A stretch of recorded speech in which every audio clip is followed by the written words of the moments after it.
laiguana.tv. 10 años de verdad.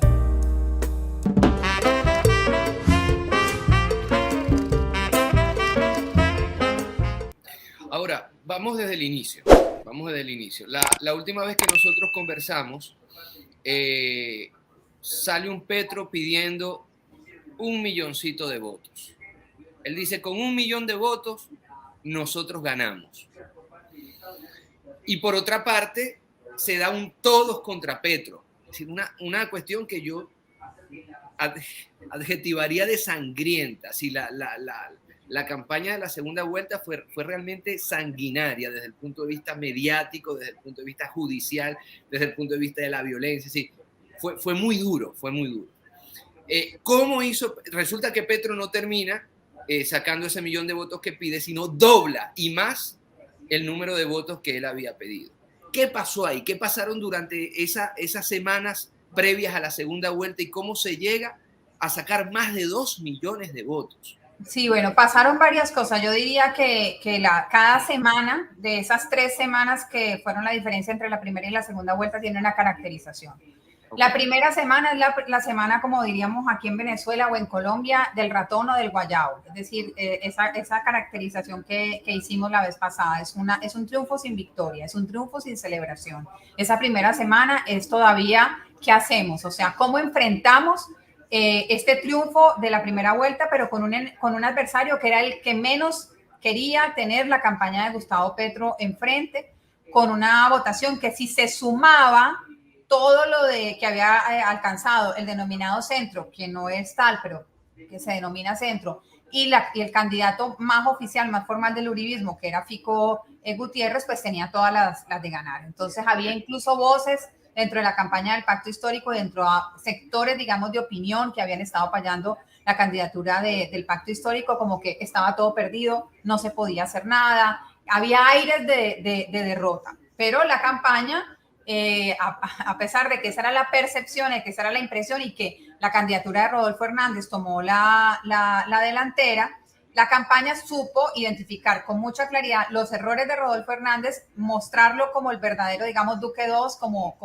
como el plan C de Álvaro Uribe, mostrar sus conexiones, mostrar procesos, digamos, de carácter penal y jurídico en los cuales está inmerso por sus cargos anteriores en la alcaldía de Bucaramanga. O sea, se logró mostrarle eso a la opinión pública colombiana y al mismo tiempo, y aquí vamos ya digamos a la segunda semana, enfrentar lo que se llamaron los Petrovideos, que fue la participación activa en política de la revista Semana. Yo quisiera que dedicáramos un capítulo especial al tema de los medios, del periodismo y los periodistas. Te lo ruego.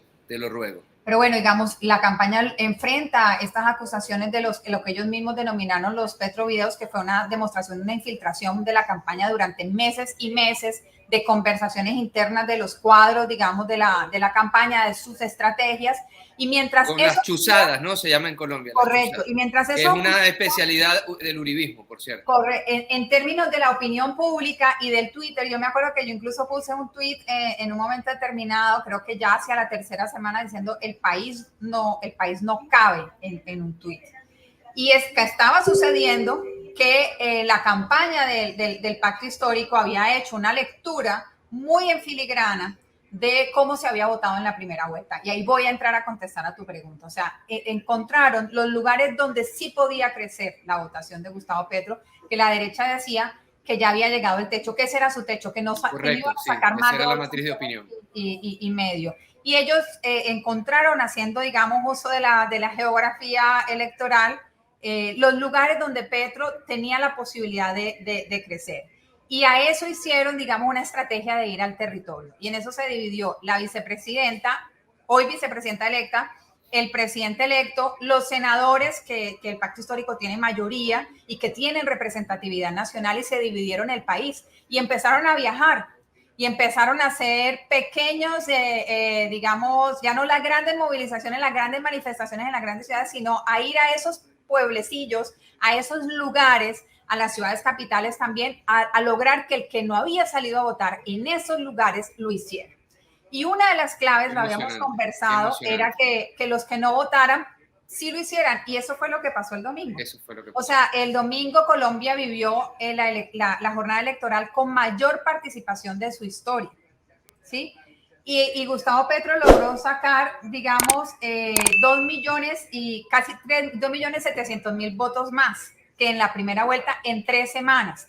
Y fundamentalmente está allí, en esa mirada, digamos, del país, en encontrar los lugares y en decirle a esa gente, o salen a votar o perdemos una oportunidad histórica, y la gente salió a votar.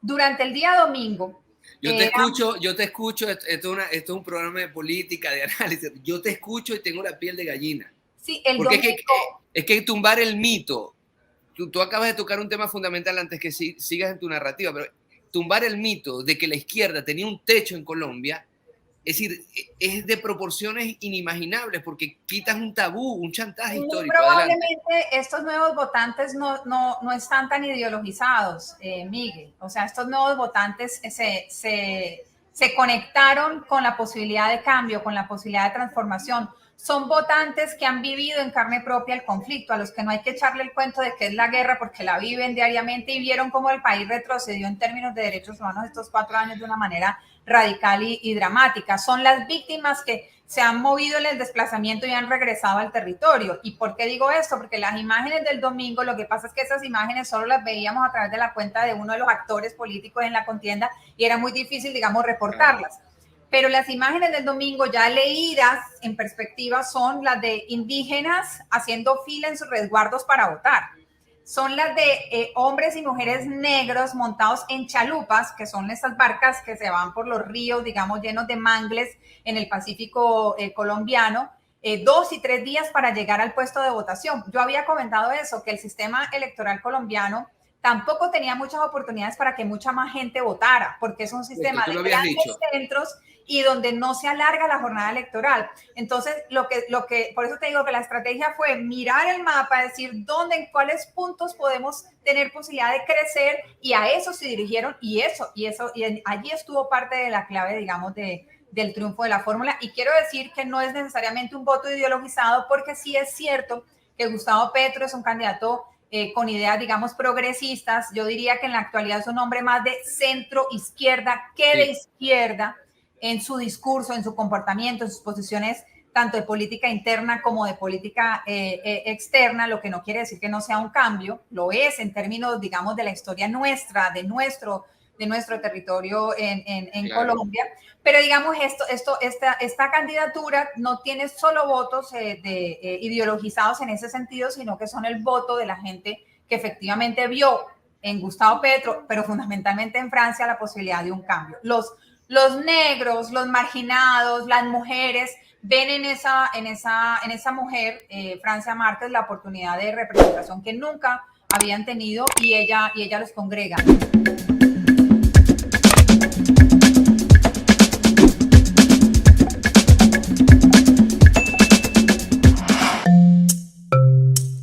Laiguana.tv, la verdad hecha tendencia.